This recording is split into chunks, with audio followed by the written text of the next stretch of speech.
Uma história de aventura. Uma história da exploração de prata, ouro e outros metais preciosos em Blumenau. Uma história com muitas lendas e paixão pela preservação do meio ambiente. Nova Rússia, a história de Blumenau passa por aqui. Brasil, Santa Catarina, Parque Nacional Serra do Itajaí. São mais de 57 mil hectares de Mata Atlântica distribuídos em 9 municípios. E bem aqui em Blumenau, no entorno do parque, fica a região conhecida como Nova Rússia. E dentro ficam as minas de prata.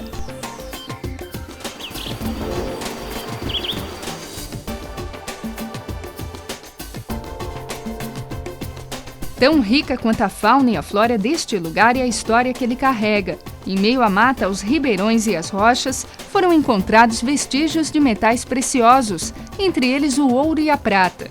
A exploração dessa região pode ter começado muito antes da vinda de Dr. Blumenau, o fundador da cidade. A Nova Rússia tem um histórico interessante. Começou com as lendárias, hoje eu diria quase que lendárias, minas de prata as minas de prata lá do próprio Ribeirão Garcia, né? Ou o nome acabou ficando Ribeirão Minas de Prata. E as minas de prata, elas já se fala, há quem diga que a região começou a ser explorada por aventureiros já bem antes da colonização do Blumenau propriamente dita, né? Conta-se que um inglês teria já andado por ali em 1830. Isso significa 20 anos antes da colonização de Blumenau, da fundação de Blumenau, segundo Blumenau em cadernos, né?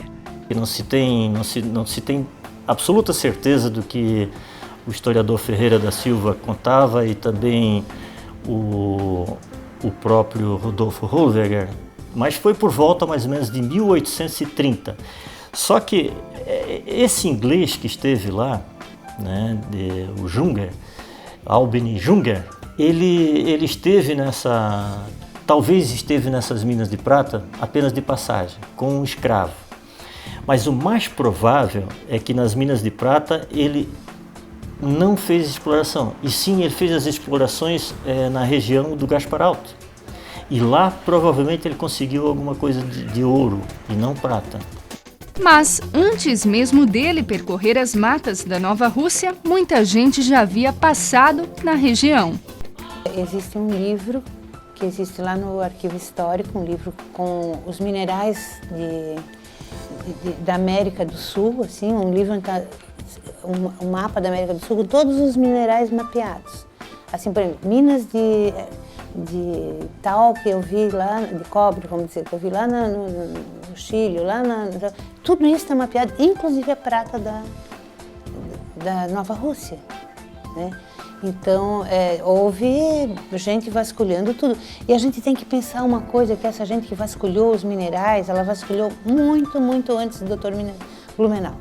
Porque o Dr. Blumenau é 1850, em 1650, 200 anos antes do Dr. Blumenau, quando é destruída a primeira fundação de Desterro, atual Florianópolis, se salva lá fora da destruição, e houve morte e tudo, um filho do Dias Velho, que é o primeiro fundador de Florianópolis, porque ele estava no Vale do Itajaí pesquisando ouro. Segundo relatos históricos, ao chegar no Garcia, Dr. Blumenau encontrou indígenas e outros ocupantes no local. Dr. Blumenau manteve uma colônia. Ele foi atrás de fazer uma colônia, de plantar essa semente, de fazer essa colônia. Mas antes já existia habitantes em Blumenau. Aliás, o nosso bairro Garcia, no conjunto todo, o nosso bairro Garcia é anterior à fundação da cidade de Blumenau.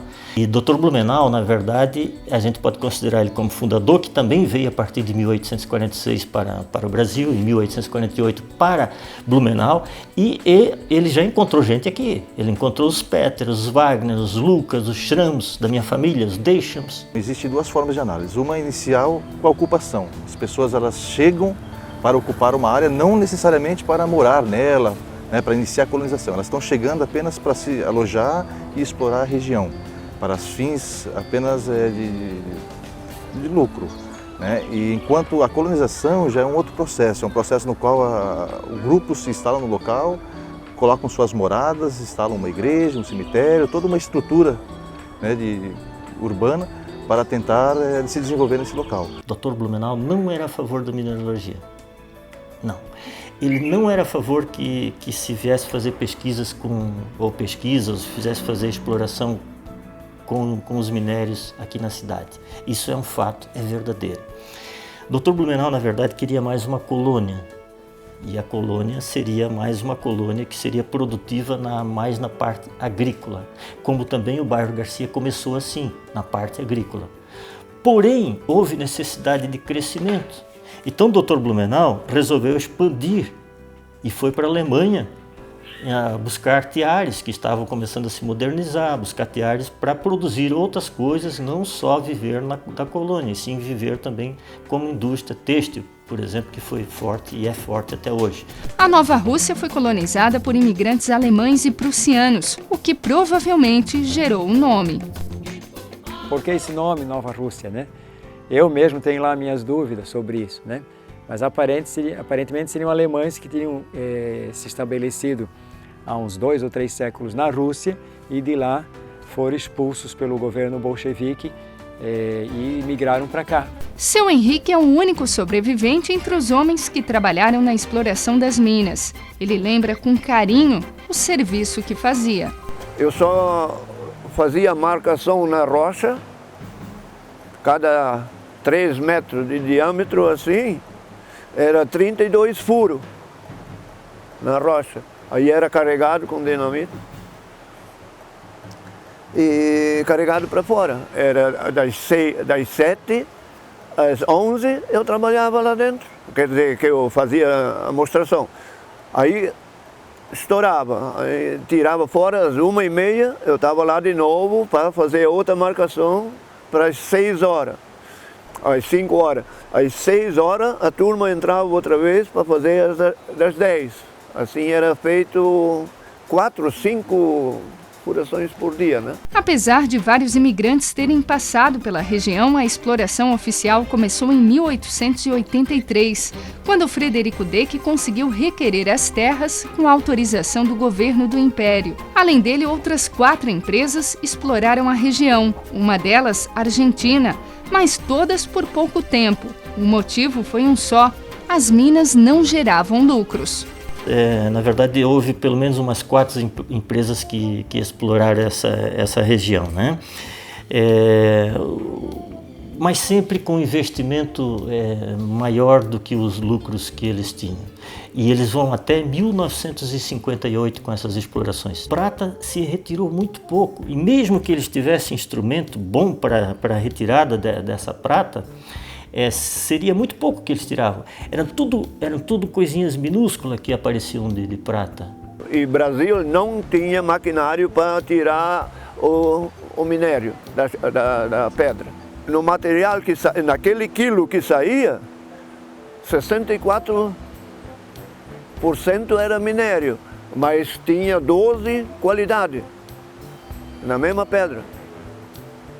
Era enxofre, malacacheta, galena, chumbo, lenda, pirita, barrita, florita, isso tudo tinha, né? Dentro daquela pedra. Era coisa mínima, mas existia. E até recentes pesquisas na FURB, faz uns 15 anos, um professor da FURB na área da Química examinou aquele material todo e constatou que realmente tem ouro, prata e platina, metais bastante nobres, né? Só que a forma como esses metais estão ali, digamos assim, agregados na rocha ou fazendo parte da composição da rocha, para poder separá-los, para poder tirá-los e extraí-los, é muito difícil. Teria que moer quase a rocha até o nível de um pó, de um talco. Só a partir de então daria para separar os 3 metais. Além de não ser rentável, segundo relatos da comunidade, uma queda de barreira fechou o único túnel que tinha ouro na Nova Rússia. Ouro tinha 121 metros. Essa está fechada agora, no túnel 3, de lá para cá. Aí em 121 metros ali tinha um pinguinho um sinalzinho assim de ouro, né? Isso foi com a Vale na Vale do Cedro. E aí eles pararam, mas aquilo foi firmado, Aí pararam, então tinha que tirar tudo lá de dentro. Aí outro dia, às 7 horas, quando cheguei lá, ela tinha fechado. Tinha corrido a barreira de cima do muro, fechou completamente, como está hoje. Além do prejuízo aos patrões, a exploração também trouxe consequências aos empregados. Muitos adquiriram doenças no pulmão em função do trabalho nas minas. Diz que muita gente já morreu por causa do pó, né? Mas mais depois da mina parar, né? Porque diz que isso para no pulmão, né? Daqueles que trabalharam comigo, daquela turma, naquela época era 18, parece. Não tem mais nenhum vivo.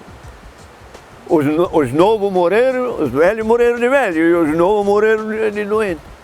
Distante do centro de Blumenau, os moradores enfrentavam dificuldades quando alguém ficava doente. Era tudo muito precário, as pessoas basicamente ficavam ali na região, poucos saíam da região porque era muito distante, então para levar a madeira, para levar o que se produzia, né, se tardava 3, 4 horas, né, ou até mais com carro de boi, né, e as pessoas, no caso das mulheres, né, tinham as parteiras, elas eram as encarregadas, né, que a dona Carolina era uma moça que trabalhava, também auxiliava nos partos. Fazia parte já em casa para minhas porcas, as vacas, quando não podia criar, eu ajudava. E um ser humano é igual um animal, é só que passa a mesma dor, passa tudo mesmo. Se tu tinha um pouquinho de entendimento, a vizinha ali embaixo passando mal, tu não ia lá socorrer, fazia o que mais podia fazer, né?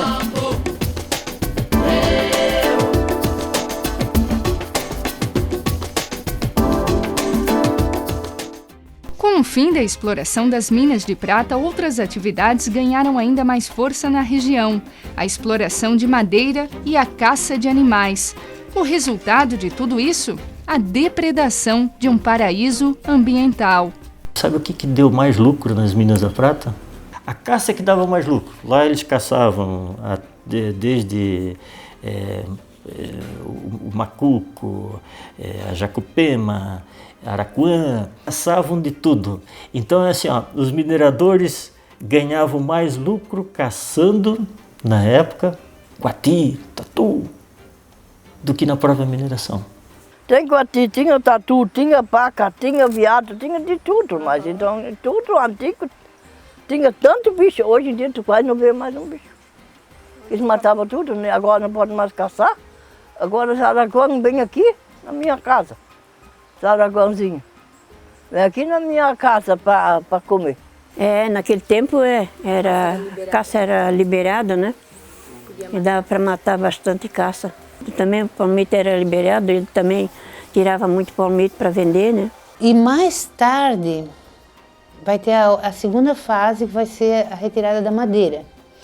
Eu escuto histórias lá na Nova Rússia, assim, de pessoas que tinham uma propriedade inteira que trocavam por uma carroça para ir embora de lá, porque aquilo lá não queria mais, porque a riqueza tinha ido toda, porque a riqueza era a madeira. E tudo que se vê hoje de árvore na Nova Rússia é floresta secundária, né? Não ficou pedra sobre pedra de floresta lá, né? Preocupada com a devastação do meio ambiente que perdurou anos na região, a empresa industrial Garcia, a primeira empresa de Blumenau e que mais tarde tornou-se Artex, comprou parte da área onde hoje é o Parque Nacional. O objetivo foi transformá-la em um parque ecológico de preservação. Com o advento do uso do maquinário na exploração madeireira, com o trator, né? Aí a exploração das cabeceiras do Garcia começou a se tornar muito agressiva, principalmente no final dos anos 70 e início dos 80, né? Ainda já comecinho, final dos anos 60 também. E com isso a empresa Artex começou a temer pela qualidade de suas águas, a devastação no Garcia começou para valer. E se o desmatamento avançasse muito, nós iríamos ter consequências terríveis aqui para o Garcia. E tivemos. A enxurrada de 61, a enxurrada de 91 foi a mais catastrófica de todas, com 21 mortos aqui no Garcia. muitas casas destruídas, escolas, instalações, empresas, né? E naquela época estava no auge da exploração madeireira e houve muita queda de barreira. Parar com a destruição desenfreada não foi uma tarefa fácil na época. Na época haviam 7 planos de corte de empresas madeireiras atuando aqui nessas matas a todo vapor. Para fiscalizar em Blumenau era quase impossível, porque não tinha estrada para chegar lá. O pessoal acessava Blumenau entrando por Guabiruba, por Botuverá, né, várias regiões, né? E aí, graças à colaboração do Aeroclube de Blumenau, nós sobrevoávamos a Nova Rússia e as regiões das cabeceiras do Garcia, e ali de teco-teco a gente olhava de onde vinham as tais estradinhas. Aí íamos a campo e não nos contentávamos em ver o caminhão com madeira ou coisa parecida. Onde tinha um sinal de arraste e de tora, nós descíamos aquele precipício todo até lá para localizar onde ela foi cortada. E aí começamos a descobrir que o plano de corte não estava sendo obedecido por ninguém. Hoje a região colhe os bons frutos da preservação.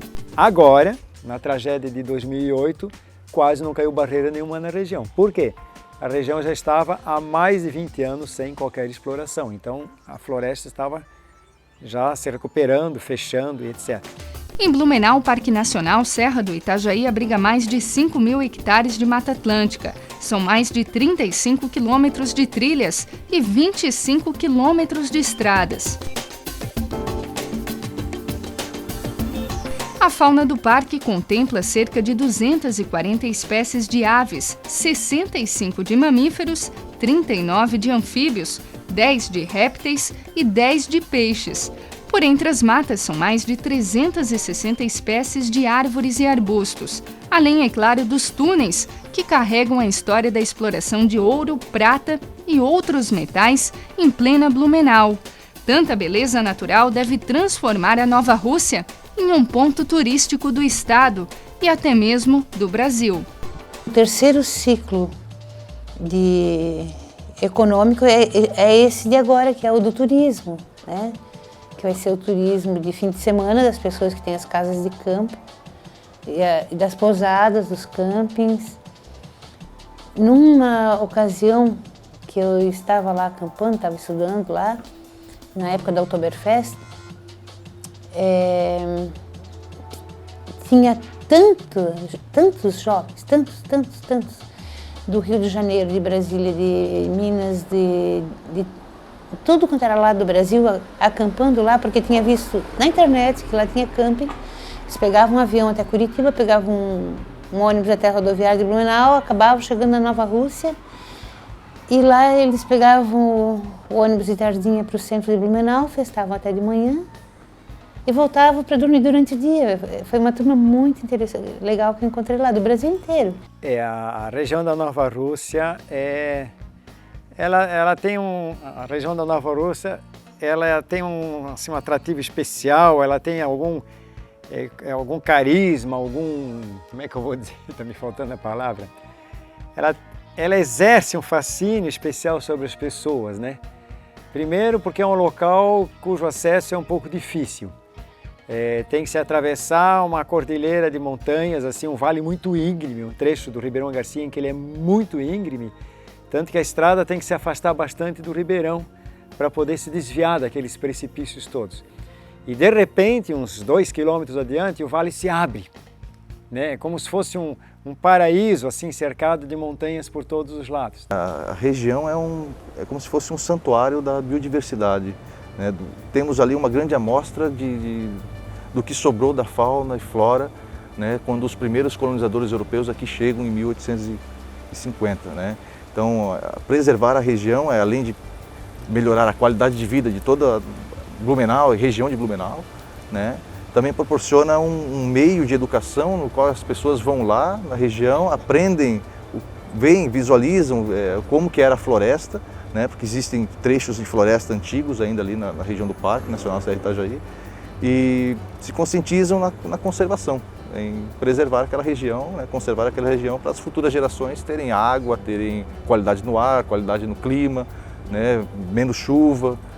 Então a região tem um grande papel para a vida humana. É um atrativo, é uma área curiosa, está previsto no plano de manejo do Parque Nacional que seria uma das regiões a serem visitadas em Blumenau. O atrativo maior é realmente percorrer aquelas galerias, né? Não haverá problemas com o IBAMA do ponto de vista de espeleologia, de cuidado com fauna, flora, porque é uma galeria artificial, não é natural, não se trata de uma gruta calcária, nada disso, né?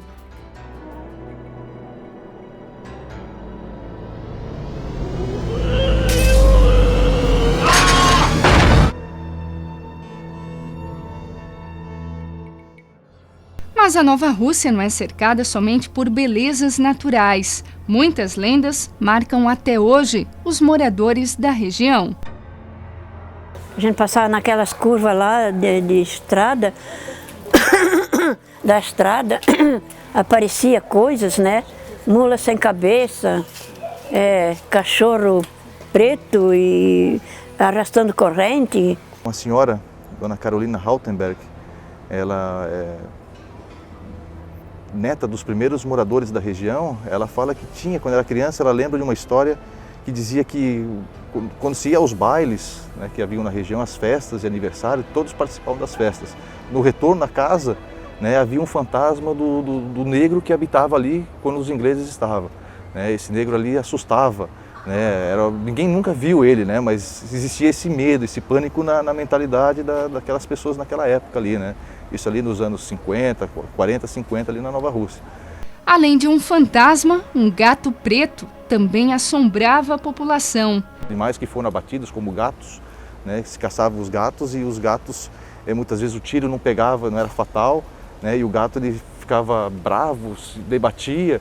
E as pessoas tinham medo de retornar lá porque diziam que o fantasma do gato ia atacá-los ou coisa assim, né? Ele achava que era uma visagem, ele levou aquele gato para lá para o outro lado e deu uma lambada no gato, né?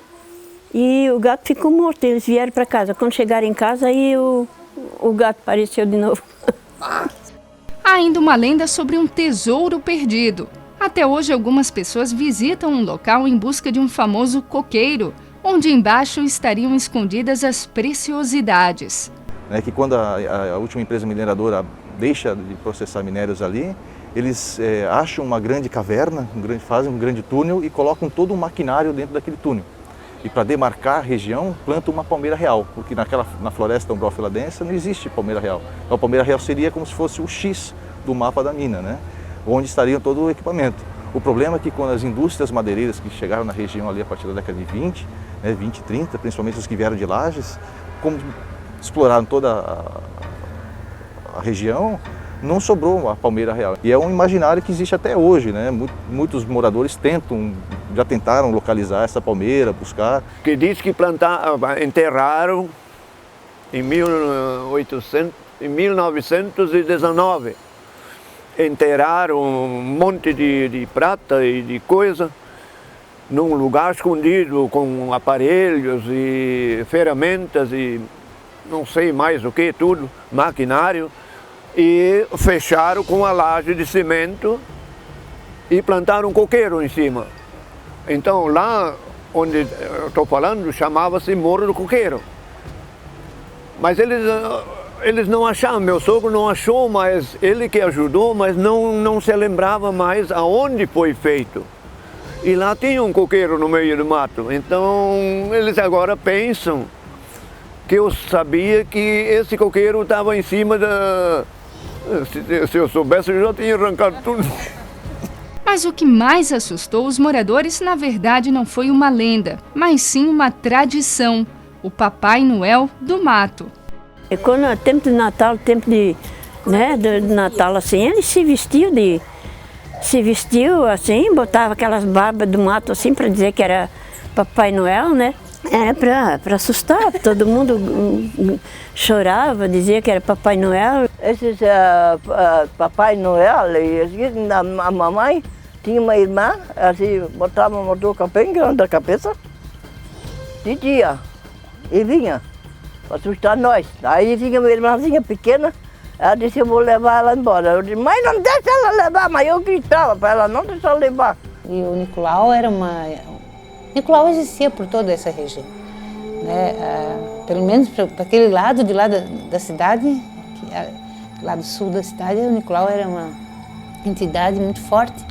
E eu tenho ido em outros lugares de Santa Catarina, de colonização alemã, onde também existia o Nicolau. Não era vermelho e branco, não tinha nada disso. Ele botava uma roupa bem velha, fazia assim com papelão de caixa de sapato, desenhava uma cara assim, com um buraco para os olhos, pendurava uma barba, podia ser barba de velho, um negócio que dá nas árvores, ou também a pele de animal, assim, e ele ia com um pau, assim, batendo nas paredes das casas e entrava, na minha casa ele entrava, a gente tinha muito medo, quando ele entrava a gente se ajoelhava e ele dizia assim, todo mundo rezando, e as crianças tudo rezando, né? E aí queria saber se a gente tinha sido arteiro, se tinha tirado boa nota, se tinha respondido para a mãe, todas essas coisas. No final ele dava presente.